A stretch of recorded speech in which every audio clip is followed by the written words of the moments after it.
Hello, welcome to channel Maths Magic. Today we are going to discuss one of the most important topic of quadratic equation. It's a completing the square. We have already learned two different techniques to solve the quadratic equation, factorization technique and quadratic formula. Now we will discuss completing the square technique. Before we start with the completing the square technique, I want to add few notes so that it will be easy for you to understand the complete process.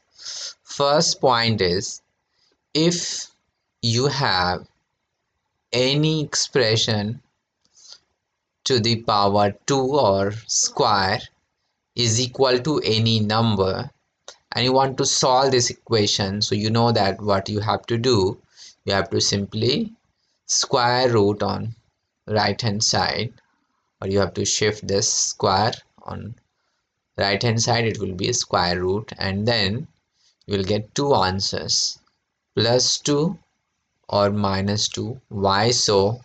Comment and let me know about this. I'll give you one more example. If you have x minus 1 whole square is equal to 9, then it is going to be x minus 1 is equal to root 9, which is going to be plus minus 3. So x is equal to minus 1 plus minus 3. So x is going to be minus 4 or minus 1 plus 3, which is 2. This is the first point which I wanted to add. Now there is one more point which is really important for this topic. It's a perfect square formula. If you have a plus b whole square, you know that we can write this as a square plus 2 into a into b plus b whole square. Or if you have minus over here, it is going to be negative over here also. Okay, vice versa of this is also true. If anything is written like a square plus 2ab plus b square, we can write that as a plus b whole square also. Keep this second point in mind. Now we'll go to the main point, completing the square technique. If you have to process with completing the square technique, keep in mind that your quadratic equation ax square bx plus c is equal to 0 should be arranged in this format only. Ax square bx plus c is equal to 0. It should be in order. First x square term, the next term, then the constant, then is equal to 0. Now, what exactly we do in completing the square technique? We have to convert this quadratic equation into this specific format. This is our main target over here. Once you will convert this quadratic equation in this format, it will be easy for you to solve this, because you have already seen right now in first point which I added, you can solve it like this. It is easy for you. So our main target is to convert this quadratic equation into this format, and this format is called vertex format. This format is called vertex format. It will be easy for you to solve after this. We have to learn all the process over here and how we can convert x square plus bx plus c is equal to 0 into this format x minus h whole square is equal to k. How we can convert general form of quadratic equation into vertex format. This is what we are going to learn over here. So instead of like discussing steps, I just want to start with the example so it will be easy for you to understand. Because if I explain you examples, if I explain you steps without giving examples, it will be really difficult for you to understand. So I straight want to start with the example so that you can understand it easily. So I'll start with the example and I'll write first question over here. So let's say we are having question like this: x square plus 2x minus 2 is equal to 0, and we have to apply completing the square technique to solve this. First step, first of all you have to look for the coefficient of x square. Over here we don't have any coefficient, basically we are having coefficient as 1. So what is the first step? You have to divide the entire equation by the coefficient of x square. Divide the entire equation. Divide the entire equation by coefficient of x square. Over here we are having coefficient of x square as 1 only, so it will make no difference after dividing. So x square plus 2x minus 2 is equal to 0 remains as it is. So you can keep it in mind that if you have a quadratic equation with coefficient of x square as 1, then you don't need to actually perform this step. You can leave this because it will make no difference. So it is only suggested to perform this operation when you are having coefficient of x square as anything other than 1. I think it's clear now. Now second step. In second step, what you have to do, you shift the constant term to the right hand side. It's easy. Now the third one, it's really important, so you have to be very careful over here. Over here I just wanted to add 4 steps for step 3 only, right? So you can say 4 sub steps of step 3. First of all, look for the coefficient of x. Coefficient of x. Over here it's 2. Now half the coefficient of x. Half the coefficient of x. So 2 half of 2 is 1 only. Now third step, square that result. So it's 1 square. Okay. First of all, you have to look for the coefficient of x, which is 2 over here. Then half this number, which becomes 1. Then square that number.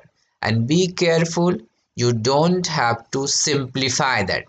For example, instead of 1, if you're getting 2 as a number after doing half of the coefficient of x, so you have to do 2 square. You don't write as 4.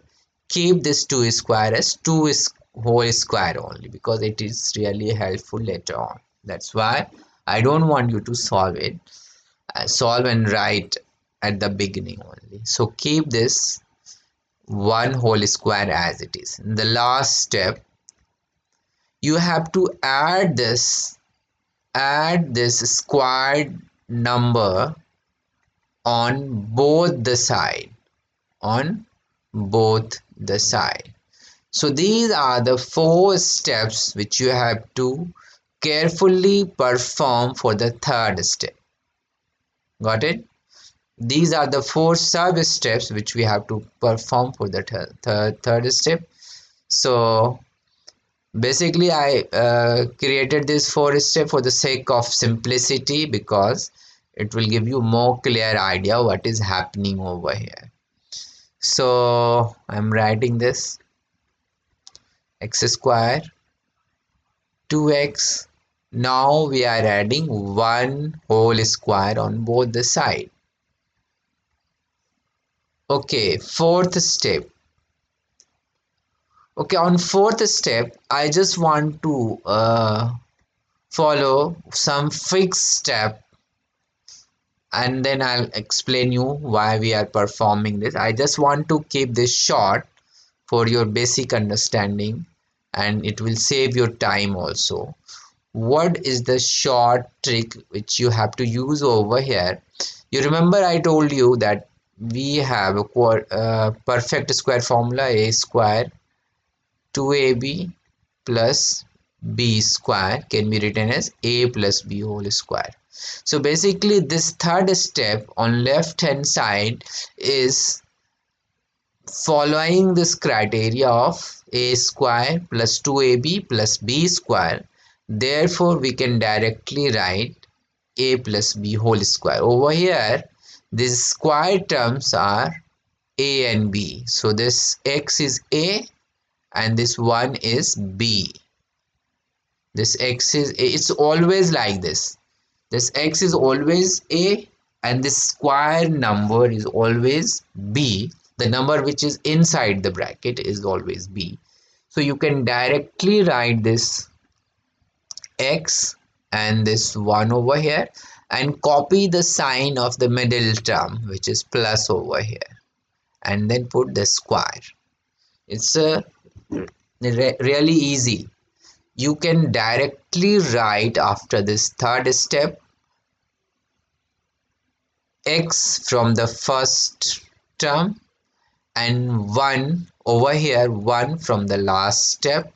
Why it's 1? Because inside the bracket we are having 1. Close the bracket and put square, and then you can simplify right hand side, which over here it becomes 3 only. 2 plus 1 is square. 1 square is 1 only, so 2 plus 1 is 3. Hope it's clear so far. Now I think you need explanation why I wrote x square 2x plus 1 square as x plus 1 whole square. I have hinted you that we are using perfect square formula, a square 2ab plus b square. So before I use that, I just want to expand this x plus 1 whole square using the same formula.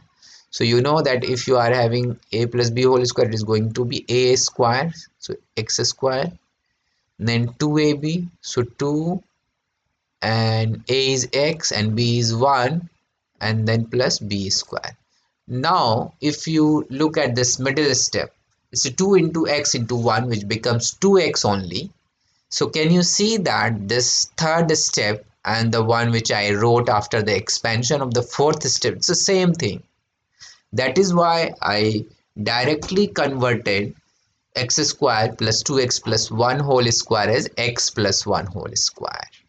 So you don't need to show any other working in between. You can directly convert from third step to fourth step, and you have to copy the first term as x always and the last term which will be inside the bracket, the number which you get after doing half of the coefficient of x over here. And then the sign will be always from the middle term which is having plus over here, and close the bracket, put the square is equal to 3. Now I just explained you the very first point, how to solve once you reach till over here. So after this we can easily solve this equation, and it's going to be x plus 1 is equal to square root of 3, and obviously it's going to be plus and minus both. So we can have x is equal to minus 1 plus minus root 3. We can separately write the answers. Minus 1 minus root 3 minus 1 plus root 3. You got two answers. Okay, I think it's clear now. If you still have any doubts, you can comment. I'll get back to you for sure. And I think you should practice more and more questions with different types of coefficient. Like if you are trying to solve question with coefficient as 1 for the x square, so you have to follow everything as it is I explained over here. But if you are having coefficient of x square as something else, like something else means anything other than 1, in that case you have to follow this first step properly. Divide the entire equation by the coefficient of x square, so that it should be uh, free of coefficient, like there should not be any coefficient other than 1. Then we can follow these following steps easily, otherwise you'll get stuck and it will be really difficult for you. So you have to be very careful while solving this. Thank you for watching.